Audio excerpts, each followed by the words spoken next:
السلام علیکم ورحمۃ اللہ وبرکاتہ، نحمده ونصلی علی رسولہ الکریم، اما بعد فاعوذ باللہ من الشیطان الرجیم، بسم اللہ الرحمن الرحیم، رب اشرح لی صدری ویسر لی امری واحلل عقدۃ من لسانی یفقہوا قولی۔ کل کے لیکچر سے متعلق انہوں نے لکھا ہے، مجھے اپنے لیے کیا پسند ہے کہ دوسرے مجھ سے نرمی سے بات کریں، لیکن جب میں نے اپنا جائزہ لیا کہ میں خود ہمیشہ ایسا نہیں کرتی، خصوصاً بچوں کے ساتھ، اور گھر والوں سے میرا یہ معاملہ نہیں ہوتا، یہ نرمی باہر کے لوگوں سے ہوتی ہے۔ نمبر 2، یہ کہ دوسرے مجھ سے مسکرا کے بات کریں۔ مجھے دوسروں کی مسکراہٹ پسند ہے، لیکن خود میں اپنے موڈ کے مطابق رویہ رکھتی ہوں۔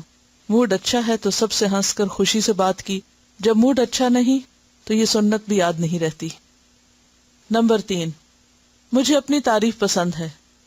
قرآن پڑھ کر الحمدللہ یہ مرض تو ختم ہو گیا کہ میری کوئی تعریف کرے یا میں اس کے لیے کوشش کروں، لیکن جب کوئی تعریف کرے تو خوشی ضرور ہوتی ہے، لیکن دوسروں کی تعریف کرتے ہوئے بہت کنجوسی سے کام لیتے ہیں۔ بہت سے لوگ ہم سے کہیں بہتر طور پہ کرتے ہیں، لیکن ہم ان کی تعریف کے لیے منہ نہیں کھولتے۔ مجھے پسند ہے خوشگوار ماحول۔ اپنے لیے خوشگوار ماحول پسند کرتی ہوں، لیکن کتنی بار ایسا ہوتا ہے کہ میں جس جگہ جاؤں وہاں کا ماحول میرے آتے ہی خراب ہو جائے، مثلاً بچوں پر بلا وجہ کا روب ڈال کر یا حکم چلا کر جو گھر کا ماحول خراب ہوتا ہے، اس پر میں کتنا سوچتی ہوں۔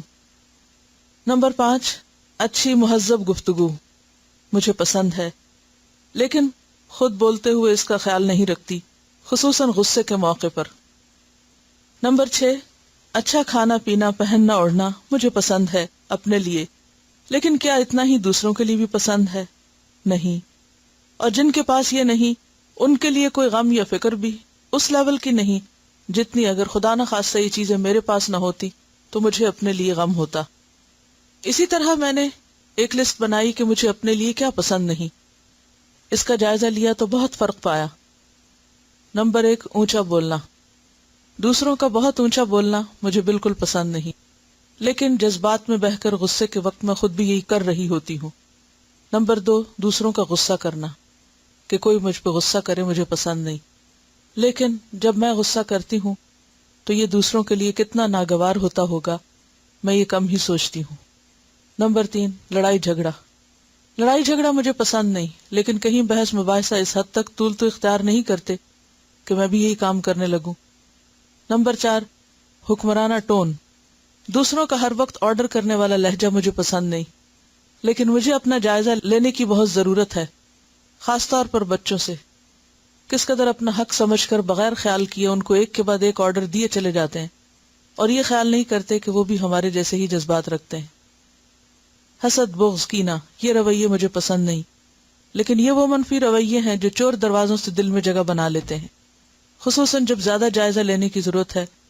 جب کوئی ہم پر تنقید کر دے یا ہمارے خلاف کچھ بول دے تو ان کے لیے دل میں خفگی پالنا ہم اپنا حق سمجھتے ہیں۔ نمبر 6، غیبت سننا یا کرنا۔ یہ کوئی کر رہا ہو تو ہمیں بہت جلد سمجھ آ جاتی ہے کہ کتنا گناہ کا کام ہو رہا ہے، لیکن اگر خود کر رہے ہوں یا سن رہے ہوں تو یہ کہہ کے سمجھاتے ہیں کہ اصلاح کی غرض سے ہو رہا ہے۔ نمبر 7، فساد۔ فسادی رویہ پسند نہیں، لیکن میں اپنے رویے، معاملے یا گفتگو سے کہیں فساد تو نہیں کرتی، یہ دیکھنے کی بہت ضرورت ہے، خاص طور پر وہ فساد جو اصلاح کے نام پہ ہوتا ہے۔ نمبر 8، صفائیاں پیش کرنا۔ دوسروں کا بہت صفائیاں پیش کرنا یعنی اپنی ڈیفنس میں بولنا مجھے پسند نہیں، لیکن کوئی میرے بارے میں ذرا بھی غلط فہمی کا شکار ہو تو اس قدر صفائیاں دیتے ہیں کہ دوسرے توبہ کر کے دم لیں۔ حقیقت یہ ہے کہ اپنے اندر کی صفائی کی بہت ضرورت ہے۔ دوغلی زندگی گزارنے کی ایسی عادتیں پختہ ہو چکی ہیں کہ خود کو آئینہ دکھانے سے بھی ڈرتے ہیں۔ اس کے باوجود یہ اللہ کا خاص کرم ہے کہ وہ ہمیں اصلاح کا موقع دے رہا ہے کہ آج دنیا میں اپنی صفائی کر لو۔ ایک بار غلام مرتضی ملک صاحب کا ایک لیکچر سن رہی تھی، سنت رسول موضوع تھا۔ کہتے ہیں میں فلسفے کا بہت بڑا دیوانہ تھا، ارسطو، سقراط، افلاطون سب کا فلسفہ پڑھ ڈالا، لیکن اس کے بعد صرف ایک حدیث ایسی پڑھی کہ اس کے بعد فلسفے سے توبہ کر لی۔ اس حدیث نے ایسا زبردست فلسفہ حیات اور انسانیت سکھائی جو اور کسی دنیاوی فلسفے میں نہیں تھی، اور وہ حدیث تھی، تم میں سے کوئی شخص مومن نہیں جب تک اپنے بھائی کے لیے وہ نہ چاہے جو اپنے لیے چاہتا ہے۔ یہ حدیث ہم سب کے لیے آئینہ ہے کہ ہم دیکھیں کہ ایمان کا جو معیار نبی صلی اللہ علیہ وسلم نے ہمیں دیا ہم اس پر کس حد تک پورا اترتے ہیں۔ خیر خواہی صرف یہی نہیں کہ دوسروں کے ساتھ ہو، بلکہ خود سے خیر خواہی کرنا سب سے پہلے ضروری ہے کہ اپنے ساتھ سچے ہوں، خود کو سب سے بڑھ کے خبردار کرنے والے ہوں، اپنی غلطیوں کی اصلاح کے حریص ہوں، کیونکہ اگر ہم خود یہ جانیں گے اور دوسروں کو تنقید کا موقع نہ دیں گے تو یہ اپنے ساتھ بدخواہی کے برابر ہے۔ تو خیر خواہی کا یہ سفر اپنی ذات سے شروع کرنا اور سارے انسانوں اور کائنات تک پھر جاتا ہے۔ ہم بھول جاتے ہیں، یاد دہانی کی ضرورت رہتی ہے۔ دیکھیے کہ بہت ساری چیزیں ہمیں لکھ کر ہی پتہ چلتی ہیں، اور لکھنے کا جو طریقہ ہے اور لکھنے کی جو ایکسرسائز یا پریکٹس ہے وہ کرتے رہیے۔ چاہے چند لفظ لکھیں لیکن بیٹھ کر تنہائی میں لکھا کریں، چاہے بہت ڈسکرپٹیو نہ بھی ہو، صرف ورڈز ہوں اور ان پر ٹک کریں، کراس کریں کچھ نہ کچھ، لیکن اس سے بات یاد رہ جاتی ہے۔ جو باتیں ہم صرف سنتے ہیں اور ختم کر دیتے ہیں وہ بھول جاتے ہیں، جو لکھا ہوا ہوتا ہے وہ ہمیشہ کے لیے یاد دہانی بن جاتا ہے۔ بسم اللہ الرحمن الرحیم۔ حدیث نمبر 105۔ عن جریر بن عبد اللہ قال بایعت رسول اللہ صلی اللہ علیہ وسلم على اقام الصلاة وإيتاء الزکاة والنصح لكل مسلم، رواہ البخاری کتاب الایمان۔ عن جریر بن عبداللہ، جریر بن عبداللہ سے روایت ہے، قال کہتے ہیں، بایعت میں نے بیعت کی، رسول اللہ صلی اللہ علیہ وسلم سے، علی اقام الصلاۃ نماز قائم کرنے پر، و ایتاء الزکاۃ زکوٰۃ ادا کرنے پر، والنصح اور خیر خواہی کرنے پر، لکل مسلم ہر مسلمان کی خیر خواہی کرنے پر۔ اسے بخاری نے روایت کیا ہے۔ سیدنا جریر ابن عبداللہ رضی اللہ عنہ سے روایت ہے کہ میں نے رسول اللہ صلی اللہ علیہ وسلم سے نماز قائم کرنے اور زکوٰۃ ادا کرنے اور ہر مسلمان کی خیر خواہی کرنے پر بیعت کی۔ پڑھیے عربی۔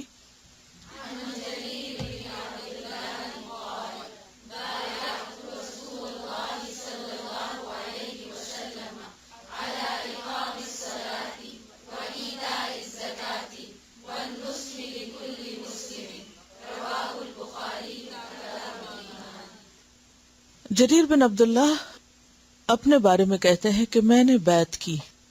بیعت کا لفظی معنی کیا ہوتا ہے؟ بیچنا۔ بایا تو لٹرل میننگ کیا ہوگا؟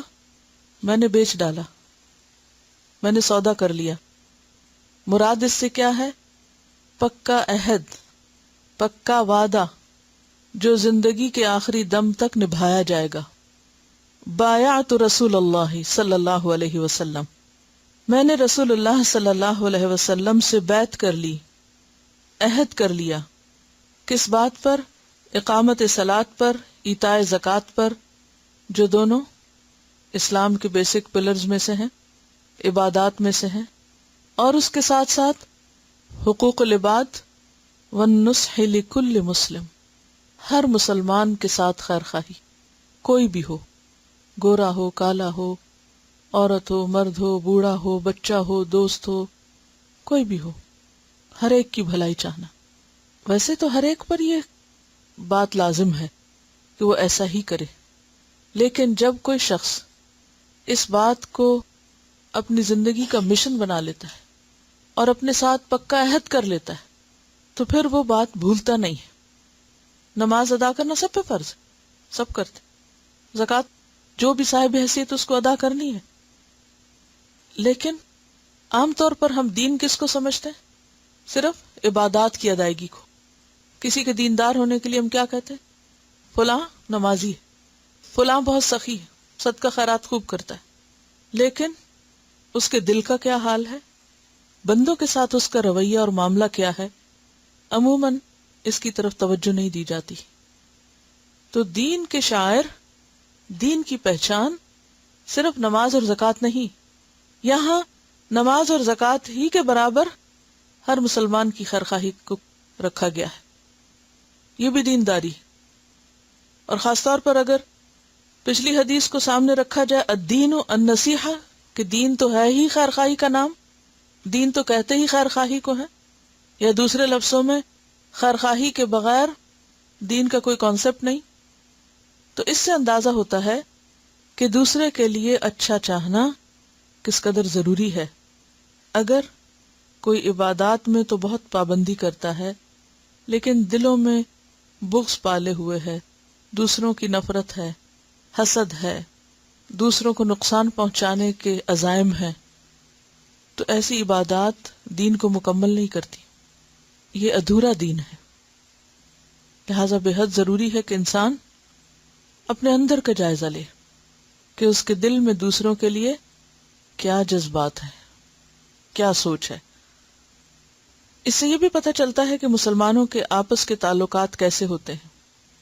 اگرچہ جریر بن عبداللہ نے یہ عہد کیا، لیکن اس حدیث کو روایت کرنے کا کیا مقصد تھا؟ کہ باقی لوگوں کے لیے بھی یہی حکم ہے، جیسے نماز اور زکوٰۃ کا حکم ہے، اسی طرح خیر خواہی کا حکم ہے۔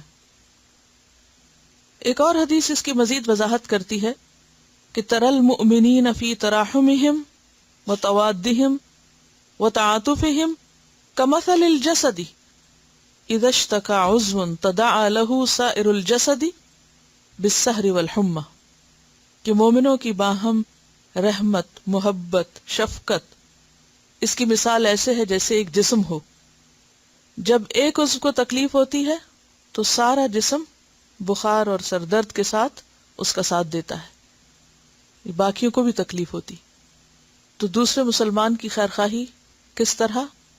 اس کی تکلیف اور دکھ محسوس کرتے ہوئے، اس کے لیے وہی چاہتے ہوئے جو اپنے لیے چاہتے، اس کے ساتھ رحمت، شفقت اور محبت کا معاملہ کرتے ہوئے۔ مسلمان کے مسلمان پر کتنے حقوق ہیں؟ وہ حدیث یاد ہے؟ 6۔ کون کون سے؟ سلام کا جواب دینا، دعوت قبول کرنا، بیمار کی عیادت کرنا، چھینک کا جواب دینا، جنازے کا اتباع کرنا، اور 6 خیر خواہی کرنا۔ عربی پڑھ دیتی ہوں، صحیح مسلم کی روایت ہے حضرت ابو ہریرہ سے، حق المسلم علی المسلم 6، مسلمان کے مسلمان پر 6 حقوق ہیں۔ قیل ما ہن یا رسول اللہ، پوچھا گیا وہ کیا ہے اللہ کے رسول صلی اللہ علیہ وسلم؟ قال، فرمایا اذا لقیتہ فسلم علیہ، جب تم اس سے ملاقات کرو تو اس کو سلام کرو۔ یہ اس کے ساتھ خیر خواہی ہے نا؟ کیسے؟ سلامتی کی دعا۔ وَإِذَا دَعَاكَ فَأَجِبْهُ، اور جب وہ تجھے بلائے تو جواب دو۔ اب یہاں بلانے سے مراد صرف کسی ڈنر پہ بلانا نہیں ہے، یا کسی شادی پہ بلانا نہیں ہے، یا کسی ولیمہ پارٹی پہ بلانا ہی نہیں ہے، اس سے مراد کسی بھی کام کے لیے بلانا ہے کہ جب وہ تمہیں بلائے، دعوت دے، پکارے تو جواب دو۔ مثلا یعنی مدد مانگے جب کسی کام پہ، مثلا اس کو کچھ اٹھانا ہے، وہ اٹھا نہیں پا رہا، دوسرے کہتا ہے ذرا ادھر آؤ کہ میری مدد کرو، اور دوسرا جانے والا کہے اپنا کام خود کرو، یہ ہماری ذمہ داری تھوڑی ہے۔ بعض اوقات ہمیں معلوم ہوتا ہے کہ اس شخص کو مجھ سے کام ہے، تو اس موقع پہ ہمارا رویہ کیا ہونا چاہیے؟ آنکھیں چرا لینی چاہیے، کترا کے نکل جانا چاہیے کہ یہ کہیں مجھ سے لفٹ نہ مانگ لے؟ کیا یہ خیر خواہی ہوگی؟ خیر خواہی کیا ہوگی؟ یعنی اپنے آپ کو اگر پیش نہیں بھی کر سکتا تو کترائے نہیں۔ اذا دعاک فاجبہ، جب وہ بلاتا ہے تو جاؤ اس کے پاس۔ وَإِذَا اسْتَنصَحَكَ فَانصَحْ لَهُ، اور جب وہ تجھ سے خیر خواہی طلب کرے یا مشورہ مانگے، نصیحت طلب کرے، فَانصَحْ لَهُ، تو اس کی خیر خواہی کرو، اسے نصیحت کرو۔ بعض اوقات ایسا ہوتا ہے نا کہ کوئی ہم سے کچھ پوچھتا ہے، اچھا مجھے مشورہ دو، میں یہ کام کر لوں۔ اب اس وقت آپ کا رویہ کیا ہونا چاہیے؟ اس کو وہ مشورہ دیں جو اس کی دنیا آخرت کے لیے اچھا ہو۔ اچھا بعض اوقات ہمیں یہ ڈر ہوتا ہے کہ اگر ہم نے اس کو یہ مشورہ دیا تو یہ ناراض ہو جائے گا، پھر ہم اس کو راضی کرنے کے لیے وہ بات کہہ دیتے ہیں جو اسے خوش کرے، بھلے اس کے لیے نقصان دہ ہو۔ کیا یہ خیر خواہی ہوگی؟ نہیں۔ خیر خواہی کیا ہے؟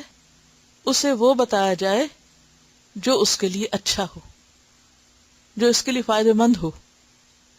کوئی اور مثال اس میں؟ اذا استنصحک فانصح لہ۔ بعض اوقات کچھ بیمار لوگ ہوتے ہیں، ان کو کچھ چیزوں سے پرہیز ہوتا ہے، تو آس پاس والے ترس کھا کے کہتے ہیں اچھا دے دو کوئی بات نہیں، حالانکہ اس کے لیے وہی نقصان دہ ہے۔ یہ خیر خواہی نہیں ہے۔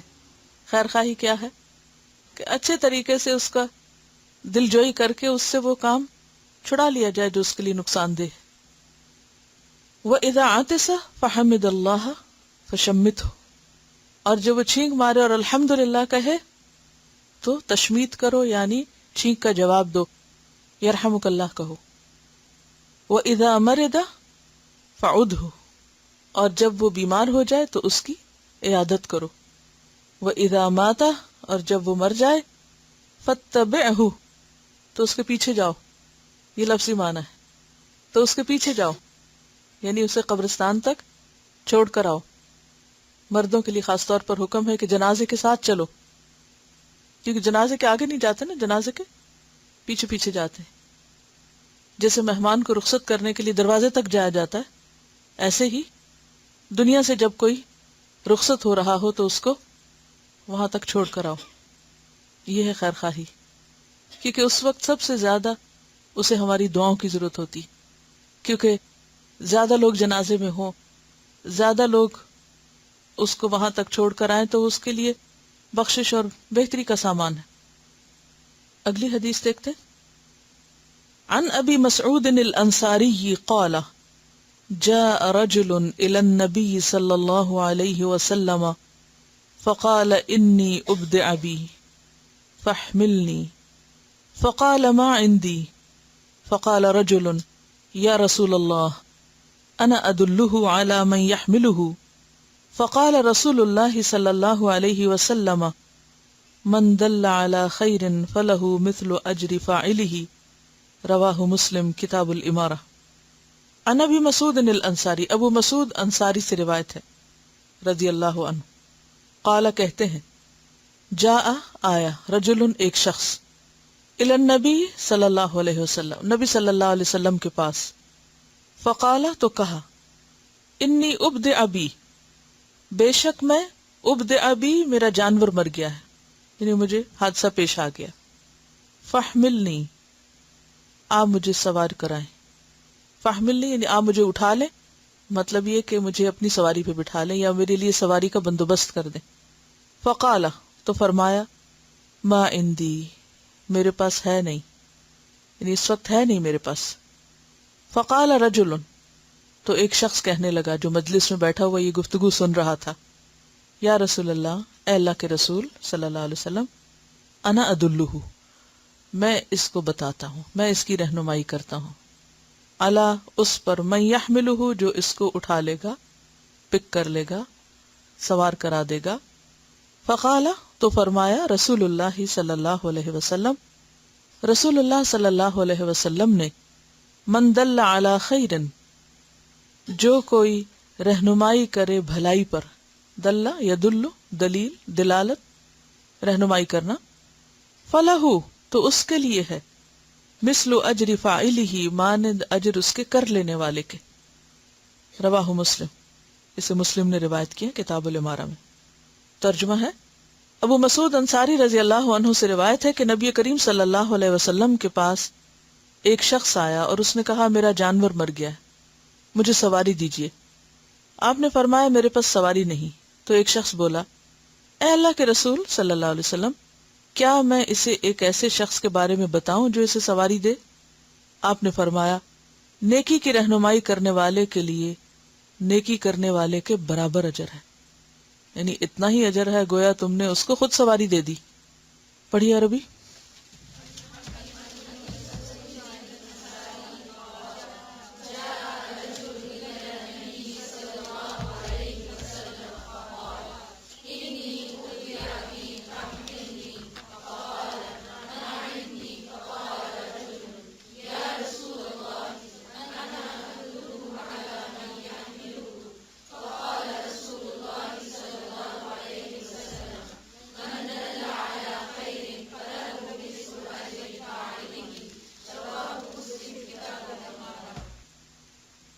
امیر ہونے کا مطلب لیڈر بننا، خلافت اور امارت ہوتی ہے نا۔ سب سے پہلی بات تو یہ ہے کہ صحابہ کرام کو جب کوئی ضرورت پیش آتی، جب کوئی مشکل پیش آتی، یعنی اپنی دنیاوی ضروریات بھی آپ صلی اللہ علیہ وسلم کے پاس آ کر بیان کیا کرتے تھے، اور یوں محسوس ہوتا ہے کہ جیسے یہ حادثہ سفر کے دوران پیش آیا، کسی جنگ کے موقع پر یا کسی اور سفر کے موقع پر، کہ اچانک اس کا جانور فوت ہو گیا، یا ایسے ہی ہے جیسے کسی کی گاڑی کا ایکسیڈنٹ ہو جائے۔ اب ظاہر ہے کہ گھر پہنچنا ہے، اور مختلف جنگوں کے حالات آپ پڑھ چکے ہیں کہ سواریوں کی کتنی کمی ہوتی تھی، اور بعض اوقات ایک ایک سواری پہ کئی کئی لوگ باری باری بھی سوار ہوتے، اور بعض اوقات عام حالات میں بھی ایسی مشکل پیش آ جاتی ہے۔ تو اس شخص نے کہا کہ مجھے ایک مشکل پیش آئی ہے، حادثہ ہو گیا میرے ساتھ، تو آپ میرے لیے سواری کا بندوبست کر دیں۔ تو اس وقت آپ کے پاس نہیں تھا، تو آپ نے کہا کہ میرے پاس ہے نہیں۔ اب بات یہی ختم ہو جاتی، لیکن مجلس میں بیٹھا ہوا ایک تیسرا شخص جو سن رہا ہے، اس کے دل میں اس مصیبت زدہ شخص کے لیے خیرخواہی کے جذبات اٹھتے ہیں کہ ٹھیک ہے، میں نہیں کر سکتا، آپ صلی اللہ علیہ وسلم نہیں کر سکتے، ایک تیسرا شخص ہے وہ اس کی ہیلپ کر دے گا۔ تو فوراً کہتے ہیں کہ اچھا، میں بتاتا ہوں کہ کہاں سے اس کا بندوبست ہو سکتا ہے۔ ذرا اپنے آپ کو ایسی سچویشن میں رکھ کے دیکھیے کہ کوئی شخص ضرورت مند ہے اور آپ کو پتا ہے، راستہ معلوم ہے، جگہ معلوم ہے، آپ اس کو بتا سکتے ہیں، لیکن نہیں بتاتے۔ کیا سوچ کر؟ بعض اوقات ہم صرف کیئرلیس ہوتے ہیں کہ اچھا اب کون کہے کہ اچھا میں تمہیں ایڈریس لکھ کے دوں اور میں تمہیں بتاؤں کہ وہ کہاں رہتا ہے، پھر ایک اور لمبی مصیبت پڑ جائے گی اور میرا بہت سا وقت ضائع ہو جائے گا۔ اس نے پوچھا ہے، آپ کے پاس نہیں، تو میری تو نہیں ذمہ داری نا، کیا میں ضرور ہی بیچ میں کچھ کہوں۔ بہت دفعہ ہمارے پاس کسی کی مدد کرنے کا موقع ہوتا ہے، ہم کر بھی سکتے ہیں، ہمارے اختیار میں ہوتا ہے، اور صرف ہمارے لیے کیا ہوتا ہے، ایک ٹیلی فون کال یا ایک سگنیچر یا زبان سے بولے ہوئے چند جملے، لیکن ہم ان میں یا سستی کر جاتے ہیں یا بخل کر جاتے ہیں۔ اور بعض اوقات منفی ایسے جذبات ہوتے ہیں کہ اچھا ہے نا بھگتے، اس کو بھی پتا چلے۔ یعنی بعض لوگ تو اتنے سنگ دل ہوتے ہیں کہ وہ ایسی چیزوں کو انجوائے کرتے ہیں کہ کسی پہ کوئی مصیبت آئے یا کسی پہ کوئی تکلیف آئے، لیکن مومن ایسا نہیں ہوتا، وہ دوسرے کی تکلیف کو اپنی تکلیف سمجھتا ہے۔ ایسی صورت میں کتنے بہترین طریقے سے نبی صلی اللہ علیہ وسلم نے توجہ دلائی اور اس شخص کو انکریج کیا، اور اس شخص کو ایک طرح سے ثواب کے بارے میں بتایا کہ جس نے کسی کو راستہ دکھا دیا اس کو اتنا اجر مل گیا گویا اس نے خود وہ کام کر لیا۔ یعنی اس نے صرف بتایا کہ فلاں کے پاس چلے جاؤ، تمہارا بندوبست ہو جائے گا۔ اچھا، اب کیا ہے، وہ وہاں چلا جاتا ہے، اس نے صرف ایک جملہ بولا، پہلے تو آپ سے پوچھا کہ میں یہ کام کر سکتا ہوں، یا آپ کے سامنے رکھا اور پھر اس کو بتا دیا۔ اس پر آپ صلی اللہ علیہ وسلم نے اس کو خوشخبری سنائی کہ تمہارا یہ عمل ایسے ہی جیسے کہ تم نے خود اس کو کچھ دیا ہو۔ اس بات پر اتنا بڑا اجر کیوں ہے؟ راستہ دکھانے والے کے لیے اتنا زیادہ اجر کیوں ہے؟ رہنمائی کرنے والے کے لیے اتنا زیادہ اجر کیوں ہے؟ دوسرے کے لیے آسانی پیدا کرتا ہے، خیر کا دروازہ کھولتا ہے، اور ایک کلچر ڈیولپ ہوتا ہے ہمدردی کا، محبت کا، ایک دوسرے کی کیئر کا، ایک دوسرے کے لیے سنسیئر ہونے کا۔ ایک پورا کلچر ڈیولپ ہو جاتا ہے نا اس سے، کہ ہر ایک صرف اپنی فکر نہیں کر رہا، دوسرے کی فکر بھی کر رہا ہے۔ اب اس میں وہ ساری چیزیں آ جاتی ہیں، خواہ وہ کوئی نیکی کی بات بتانا ہو، خواہ وہ کوئی بازار کا راستہ بتانا ہو۔ جیسے عبد الرحمن بن عوف جب مدینہ میں آئے تو انہوں نے، ان کے جو بھائی تھے انصاری بھائی حضرت سعد بن ربیع، انہوں نے کہا کہ میں تمہیں ہر چیز تقسیم کر کے دیتا ہوں، تو انہوں نے کہا کہ اللہ تمہارے مال میں اور گھر والوں میں برکت ڈالے۔ دلونی علی السوق، مجھے بازار کا راستہ بتاؤ، بازار کدھر ہے، بزنس کہاں ہوتا ہے، مارکیٹ کہاں ہے، بس مجھے صرف اتنا بتا دو، باقی کام میں خود کر لوں گا۔ تو بعض لوگوں کو صرف راستہ بتانا ہوتا ہے کہ وہ جگہ ہے، فلاں شخص کے پاس چلے جاؤ، اور باقی وہ خود کرتا ہے۔ آپ کا یہ جو جملہ ہے کہ ایسے کر لو یہ کام جس سے دوسرے کی سہولت ہو جائے، یہ کوئی معمولی جملہ نہیں ہے. یہ پوری ایک شخصیت کی عکاسی کر رہا ہے، آپ کی پوری شخصیت کا عکاس ہے. آپ کا پورا ایٹیٹیوڈ اس سے ظاہر ہو رہا ہے کہ آپ دوسروں کے لیے کیا جذبات رکھتے ہیں. اب اس میں کون کون سی چیزیں آتی ہیں؟ مثلاً کیا کیا دوسروں کو ہم بتا سکتے ہیں. مثلاً کسی کو رشتے کا بتا سکتے ہیں، بچوں کی تربیت کے لیے ٹپس دے سکتے ہیں، والدین کی خدمت کے لیے ٹپس دے سکتے ہیں، کاؤنسلنگ کر سکتے ہیں. خود نہ بھی کریں تو کوئی کرنے والا اسی کا راستہ بتا سکتے ہیں. یہاں خود کرنے والا کوئی کام نہیں ہے، یہاں صرف راستہ بتانے کا کام ہے.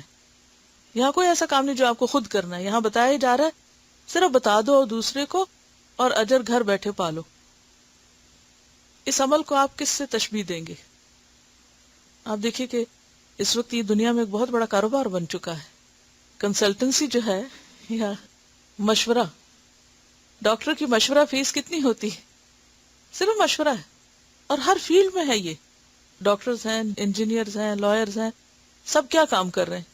وہ اٹھ کے خود تو مینول ورک نہیں کر رہے، اپنا برین یوز کرتے ہیں، ایکسپرٹیز یوز کرتے ہیں، اور صرف بتا دیتے ہیں کہ ہاں یہ کام ایسے ہوگا، اور اس پر اچھی خاصی فیس لے لیتے ہیں. تو یہ سوچ کر کسی کی فری مدد کرنا کہ اس کی فیس بہت بڑی ہے اللہ کے پاس، تو اس سے کیا ہوتا ہے؟ دل کھل جاتا ہے اور ہر ایک دوسرے کی مدد کرنے لگتا ہے. اور اس کا نتیجہ کیا ہوتا ہے کہ باہمی تعلقات اچھے ہوتے ہیں، ایک دوسرے کے کلوز ہوتا ہے انسان، اور ایک دوسرے کا ہمدرد ہوتا ہے. اور انسانوں کی یہ بہت بڑی ضرورت ہے کہ انسان ان کے لیے کیئرنگ ہو. بعض لوگ یہ کام کر رہے ہوتے ہیں مگر بغیر کسی نیت کے، یا تو اپنی کو روب جتانے کے لیے کر رہے ہوتے ہیں، یا شہرت کے لیے کر رہے ہوتے ہیں، یا ویسے ہی عادتاً کر رہے ہوتے ہیں. لیکن اس کام کا بھی اجر اس وقت ہے جب اخلاص کے ساتھ صرف اللہ کے لیے کیا جائے، کہ مجھے اس کا اجر اس سے نہیں چاہیے کہ جس کو میں مدد دے رہا ہوں وہ پلٹ کے میرا شکریہ ادا کرے. قرآن مجید میں کیا آتا ہے؟ لا نرید منکم جزاء ولا شکورا. اچھا، بعض اوقات ہمیں پتا ہوتا ہے، کوئی پوچھے ہمیں تو ہم اس کو ڈانٹ دیتے ہیں یا ڈسکریج کر دیتے ہیں، تو پھر ڈر کے مارے دوبارہ کوئی نہیں ہم سے پوچھتا.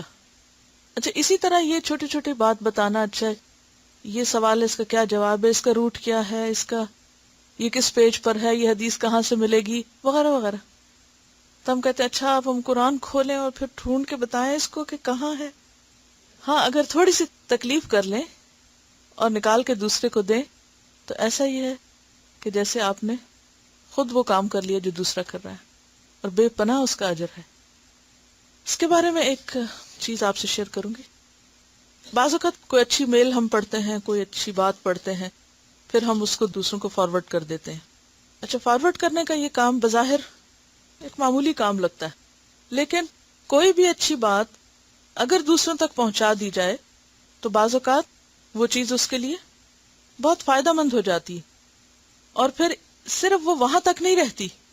جب آپ کسی کی مدد کرتے ہیں تو وہ اپنا فرض سمجھتا ہے کہ وہ آگے کسی اور کی مدد کرے، اور اس طرح پھر وہ ایک پوری چین چل پڑتی ہے، اور پھر وہ بڑھتے بڑھتے آگے جاتے جاتے دور دور تک پہنچ جاتا ہے، اور انسان کو یہ پتہ بھی نہیں چلتا کہ اس کا ایک چھوٹا سا عمل اس کے لیے کتنی خیر اور بھلائی کا ذریعہ بن گیا. کوئی مثال اس میں؟ Assalamu alaikum. The other day in class you had mentioned about sharing and passing on our religious legacy to our children. This and a few other things mentioned below got me thinking about passing it forward idea. Between switching channels, I came upon a movie, Pass It Forward. In the scene, a teacher invites students to share an idea with the class one by one. One child shares an idea that he helps 3 people with something that they don't know and need help in. It can be anything, any goodness. But then the person who has been helped has to help 3 other people in turn and so on. جیسے ایک بچہ جو ہے وہ آ کر ایک ایسا idea share کرے گا سب سے کہ جو کہ 3 لوگوں کو مدد کرے، ہیلپ کرے، جس کی ان کو ضرورت بھی ہے اور ان کو معلوم بھی نہیں ہے. اب اپنے اوپر لے لیجئے یہ بات کہ آپ کوئی ایسی بات 3 لوگوں سے شیئر کریں گے جو ان کو فائدہ پہنچائے. But then the person who has been helped has to help 3 other people in turn and so on. یہ ہے کنڈیشن. کہ جس کو وہ مشورہ ملا یا وہ بات پتہ چلی ہے تو وہ بھی آگے 3 اور لوگوں کو بتائے. تو یعنی ایک شخص نے 3 لوگوں کو بات بتائی اور وہ ہر ایک شخص جو ہے وہ 3 اور کو بتائے گا، اور پھر وہ 3 جو ہیں 3 اور کو، یعنی کہ پھر 9 کو چین بن جائے گی. He draws a diagram on the board explaining how 3 multiplies to 9 and then to 27 and so on. جس طرح probability tree ہوتا ہے نا کہ 3 سے اور کرتے کرتے. In another scene, they show the child drawing a circle with me written in it and 3 lines branching out from the circle to 3 other circles in which he writes the names of people that need his help. دوسری بات لکھی ہوئی ہے کہ Oprah always says she has the best audience in television, but today she means it more than ever.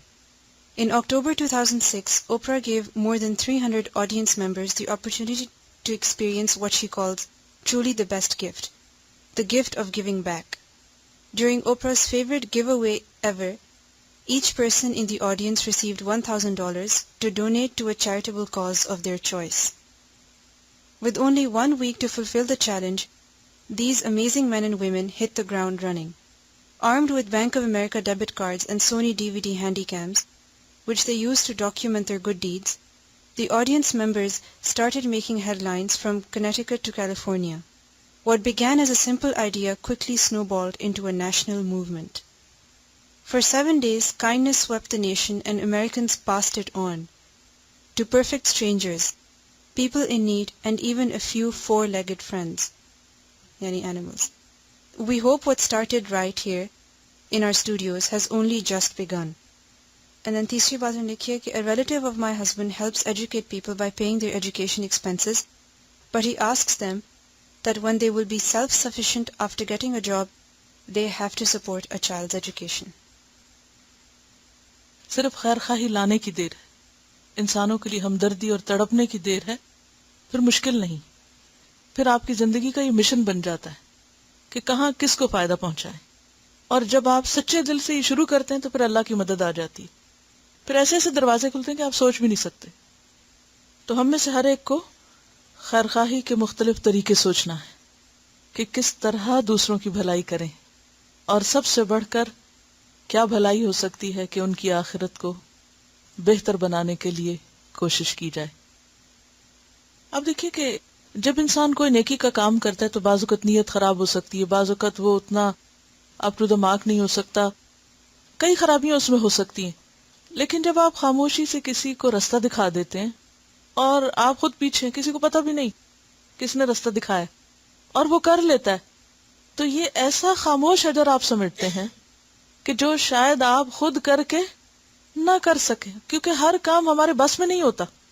ہم ہر نیکی خود کر بھی نہیں سکتے، نہ ہماری اتنی زندگی ہے، نہ ہماری اتنی طاقت ہے کہ ہم ہر کام خود ہی کر لیں.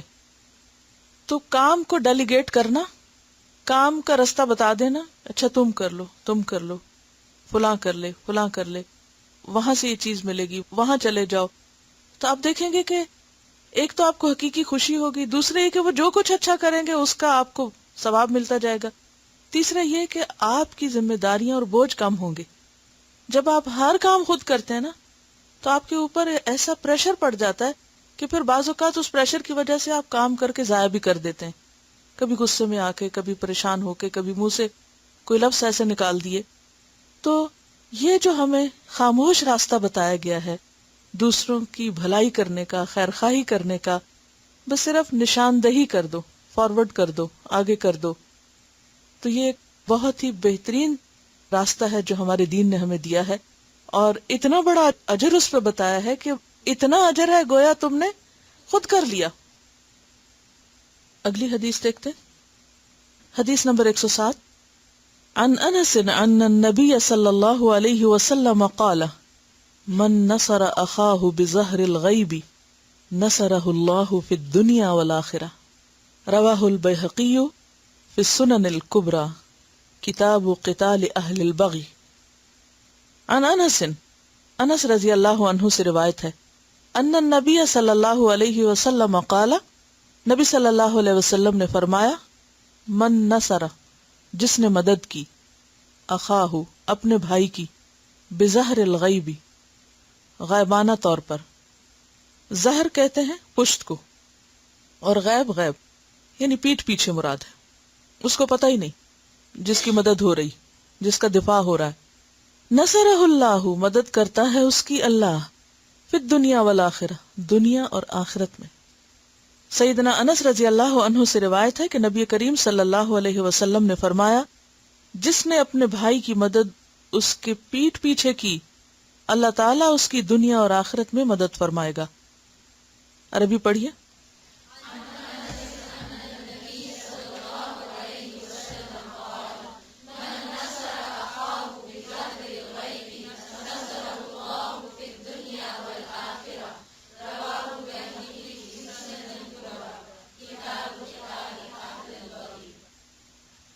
اب آپ دیکھیے کہ خیر خواہی کرنے کے مختلف طریقے کیا کیا ہیں۔ ایک طریقہ یہ ہے کہ سامنے آپ اس کو کوئی مشورہ اچھا دے دیں، کوئی راستہ دکھا دیں۔ ایک یہ کہ اس کے لیے وہ پسند کریں جو آپ اپنے لیے پسند کرتے ہیں۔ ایک یہ کہ آپ اس کے اوپر ہمدردی، شفقت اور مہربانی کریں۔ اور ایک یہ ہے کہ جب وہ سامنے نہ ہو تو اس کے پیٹھ پیچھے اس کی مدد کریں۔ یہ جو پیٹھ پیچھے مدد کرنا ہے، یہ اعلیٰ درجے کی انسانیت ہے۔ کسی کے منہ پر اس کی تعریف کرنا، کسی کے سامنے اس کی مدد کرنا، دکھا کے مدد کرنا، جس کا اس کو پتا ہے، وہ سب اپنی جگہ نیکی کے کام ہیں، نسبتاً آسان ہیں، یہ بھی اچھا ہے۔ لیکن اعلیٰ ترین کیا ہے؟ ایسی جگہ مدد کی جائے کہ جہاں جس کی مدد کی جا رہی اس کو بھی نہ پتا ہو، ایسی بھلائی کی جائے جو خالصتاً اللہ کے لیے ہو، ایسی جگہ مدد کہ جہاں وہ شخص خود اپنی مدد کر ہی نہیں سکتا، حتیٰ کہ اس کو اندازہ بھی نہیں کہ وہ ضرورت مند ہے۔ اس میں خاص طور پر وہ مقامات آتے ہیں کہ مثلاً کسی پر کوئی کیچڑ اچھال رہا ہے، کسی پہ کوئی جھوٹا الزام لگا رہا ہے، کوئی کسی کی غیبت کر رہا ہے، کوئی کسی کے خلاف کوئی منصوبہ بنا رہا ہے، تو ایسی تمام چیزوں میں اس غلط کام کرنے والے کو روکنا کس لیے؟ کہ ایک اور بھائی کی مدد ہو سکے۔ مثلاً اگر کوئی کسی کو برا بھلا کہہ رہا ہے تو اب یہ ہے کہ آپ کے سامنے دو لوگ ہیں، ایک وہ ہے جو سامنے والا ہے، جو آپ کے منہ پہ بیٹھ کے کسی کے خلاف بات کر رہا ہے، ایک وہ ہے جو آپ کے سامنے نہیں ہے۔ عموماً پھر ہمارا رویہ کیا ہوتا ہے کہ ہم اس کے ساتھ مل جاتے ہیں جو سامنے ہوتا ہے، وہ صحیح کہہ رہا ہو، وہ غلط کہہ رہا ہو، ہم اس کی ہاں میں ہاں ملانا شروع کر دیتے ہیں، اور اس کو بھول جاتے ہیں کہ جو بیچارہ اس وقت غافل ہے، بے خبر ہے کہ اس کے ساتھ کیا ہو رہا ہے۔ لیکن جس شخص کے دل میں حقیقی خیرخواہی ہوگی انسانوں کی، جو صرف اور صرف اللہ کے لیے دوسروں کا بھلا کرنا چاہتا ہوگا، وہ اس وقت وہ بات کرے گا جو واقعی درست بات ہوگی، خواہ وہ سامنے والے کے متعلق ہو یا وہ پیچھے والے کے جو اس وقت غائب ہے، جو اس وقت سامنے نہیں۔ اور ایسا کرنا نمبر 1 مشکل ترین کاموں میں سے ہے، کیونکہ اس میں سامنے والے کی ناراضگی کا اندیشہ ہوتا ہے۔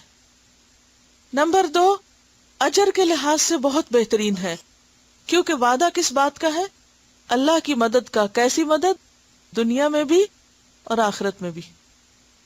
اور ایک اور روایت سے پتہ چلتا ہے کہ جو کسی کی مدد ایسے موقع پر نہیں کرتا تو اس کی مدد بھی ایسے موقع پہ نہیں کی جاتی۔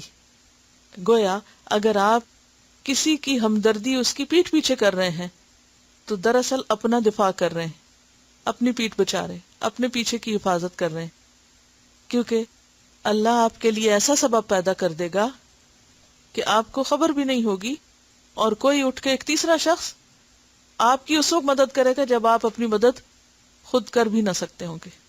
کوئی آپ کا دفاع کر دے گا، کوئی آپ کی مدد کرے گا۔ لیکن جو کسی پر رحم نہیں کرتا، جو کسی کی ہمدردی نہیں کرتا، اس کی ہمدردی نہیں کی جاتی۔ حدیث میں آتا ہے نا کہ خیر الناس من ينفع الناس، سب سے اچھا لوگوں میں وہ ہے جو انسانوں کے لیے نفع مند ہے۔ اور وہ حدیث بھی آپ نے سن رکھی ہوگی، واللہ فی عون العبد ما کان العبد فی عون اخیہ، صحیح مسلم کی روایت ہے کہ اللہ بندے کی مدد میں اس وقت تک ہوتا ہے جب تک کہ بندہ اپنے بھائی کی مدد میں ہوتا ہے۔ ایک اور حدیث میں آتا ہے المسلم اخو المسلم، مسلمان مسلمان کا بھائی ہے، لا یظلمہ، وہ اس پہ ظلم نہیں کرتا، ولا یسلمہ، اور وہ اسے کسی غیر کے حوالے نہیں کرتا، ومن کان فی حاجت اخیہ، جو اپنے بھائی کی مدد میں ہوتا ہے، کان اللہ فی حاجتہ، اللہ اس کی مدد میں ہوتا ہے، ومن فرج عن مسلم کربۃ، جو کسی مسلمان سے کوئی تکلیف دور کرتا ہے، فرج اللہ عنہ کربتاً من کربات یوم القیامہ، قیامت کے دن کی تکلیفوں میں سے اللہ اس کی کوئی تکلیف دور کر دے گا. جیسے اس حدیث میں بھی ہے نا، دنیا اور آخرت میں اس کی مدد ہوگی. ومن ستر مسلما سترہ اللہ یوم القیامہ، اور جو کسی مسلمان کی پردہ پوشی کرے گا، اس کا عیب ڈھانکے گا، قیامت کے دن اللہ بھی اس کے گناہوں کو ڈھانپ دے گا. عام طور پر لوگوں کے لیے دلچسپ بات کیا ہوتی ہے کہ اگر کسی ایک نے کسی کے خلاف کوئی بات چھیڑی تو دوسرے مزید تجسس کا شکار ہو جاتے ہیں کہ اچھا اور کچھ پتہ چلے. ڈسکریج نہیں کرتے، اسے ختم نہیں کرتے، اور عام طور پر دوسرے کے عیبوں کے پیچھے ہو جاتے ہیں، کیونکہ اس میں انسان کا دشمن جو شیطان ہے اس کے لیے ایک بہت ہی خوبصورت اور آسان راستہ ہے انسان کو اپنے طریقے پہ لانے کا، کہ وہ ایسے کاموں کو بہت پرلطف کر دیتا ہے، بہت خوشگوار کر دیتا ہے کہ کسی کا مذاق اڑایا جائے، کسی کے پیچھے اس کے خلاف باتیں کی جائیں یا اس کو نقصان دیا جائے. لیکن حقیقی معنی میں جو خیر خواہ ہوتا ہے، ایمان والا ہوتا ہے، وہ ایسا نہیں کر سکتا، اس کا ایمان آڑے آ جاتا ہے. بہت سی چیزوں میں خاموشی آپ کی یا آپ کا تعاون نہ کرنا بھی بتا رہا ہوتا ہے کہ آپ اس سے اگری نہیں کرتے. اگر انسان اپنے آپ کو دوسرے کی جگہ پہ رکھ لے کہ میں اگر کوئی غلط کام کر رہا ہوں تو میں کیا چاہوں گا کہ لوگ مجھے کس طرح بتائیں مجھے، وہی چیز آپ دوسروں کے لیے کری. اس میں آپ دیکھیے کہ ایک حدیث میں آتا ہے اقیلوا ذوی الہیئات عثراتہم الا الحدود. ابو داؤد کی روایت ہے کہ اچھی سیرت کے مسلمان سے اگر کوئی لغزش ہو جائے تو اس کو معاف کر دو سوائے حدود کے. یعنی بعض اوقات ایسا ہوتا ہے نا، ایک شخص ہمیشہ اچھے کام کرتا ہے، با اخلاق ہے، با مروت ہے، بہت سی خوبیاں ہیں، بہت سی، لیکن اس میں انسان ہونے کے ناطے کوئی کمی بیشی بھی ہے. تو ایسے میں رویہ کیا ہونا چاہیے کہ اس کمی بیشی کو اتنا اچھالا جائے کہ اس کے سارے امیج کو خراب کر دیا جائے. خیر خواہی کیا ہے؟ جب ہم دیکھ رہے ہیں، ہماری آنکھیں دیکھ رہی ہیں کہ ایک شخص 10 خیر کے کام کرتا ہے اور انسان ہونے کے ناطے ایک غلطی بھی ہے اس میں، تو وہ 9 چیزوں کو ایک طرف کر کے غلطی کو خوب اچھالا جائے؟ نہیں. لیکن عام طور پہ ایسا کیوں ہوتا ہے؟ ہم دوسرے کی بھلائی اور خیر کو کیوں بھول جاتے ہیں اور صرف غلطیوں کو کیوں یاد رکھتے ہیں؟ کیوں ایسے ہوتا ہے؟ سیلف پروجیکشن، کہ ہم اپنے آپ کو زیادہ بہتر ثابت کر سکیں. اس وقت لوگوں کو کچھ چاہیے ہوتا ہے، آپ کو انہیں کچھ آلٹرنیٹ دینا ہوگا، اور پھر آہستہ آہستہ ان کا رخ اور طرف مڑ جائے گا. لیکن اگر ایک دم آپ خالی ویکیوم کر دیں گے نا اس جگہ کو، تو وہ دوسرے کے لیے مشکل پیدا کرے گا، کیونکہ آپ نے ابھی ایمان تو ان کے اندر پیدا نہیں کیا، یا پہچان بہتر اور بہترین کی پیدا نہیں کی، اور پہلے ہی مشورے پر آپ ان سے کھینچا تانی شروع کرتے ہیں. بالکل ایسے ہی نا جیسے آپ اپنے بچوں کے ساتھ معاملہ کرتے ہیں، بعض اوقات ان کو وہ نہیں دیتے جو چاہیے، اور جو ان کے لیے ٹھیک نہیں وہ ان سے کھینچنا شروع کر دیتے ہیں. کتنے ریاکشنری ہو جاتے ہیں بچے. پھر خیر خواہی زندگی کے ہر معاملے میں ہوگی، مثلا علم دینے کے معاملے میں، دنیاوی امور میں بہتر مشورہ دینے میں، اسی طرح خرید و فروخت اور تجارت کے معاملے میں. حدیث میں آتا ہے المسلم اخو المسلم لا يحل لمسلم باع من اخیہ بیعا فیہ عیب الا بینہ لہ. مسلمان مسلمان کا بھائی ہے، کسی مسلمان کے لیے جائز نہیں، حلال نہیں کہ وہ اپنے بھائی کو کوئی چیز بیچے، باع بیعا فیہ عیب، اور اس میں کوئی عیب ہے، الا بینہ لہ، مگر یہ کہ وہ اس کو بیان کر دے، اس کو بتا دے کہ اس میں یہ خرابی ہے، یہ ڈیفیکٹڈ ہے، تاکہ وہ پھر اپنی چوائس کے ساتھ چاہے تو خریدے اور چاہے تو نہ خریدے. ہمارا رویہ عام طور پر کیا ہوتا ہے خرید و فروخت کے معاملے میں؟ اگر کوئی ڈیفیکٹ ہو تو اس کو، تو یہ دھوکہ نہیں، دھوکہ ہے نا. اب بعد میں دوسرے کو پتہ چلتا ہے، پھر وہاں سے تعلقات خراب ہوتے ہیں. چلیے ٹھیک ہے، آج کا وقت ختم ہے. سبحانک اللہم و بحمدک نشہد ان لا الہ الا انت نستغفرک و نتوب الیک. السلام علیکم و رحمۃ اللہ وبرکاتہ.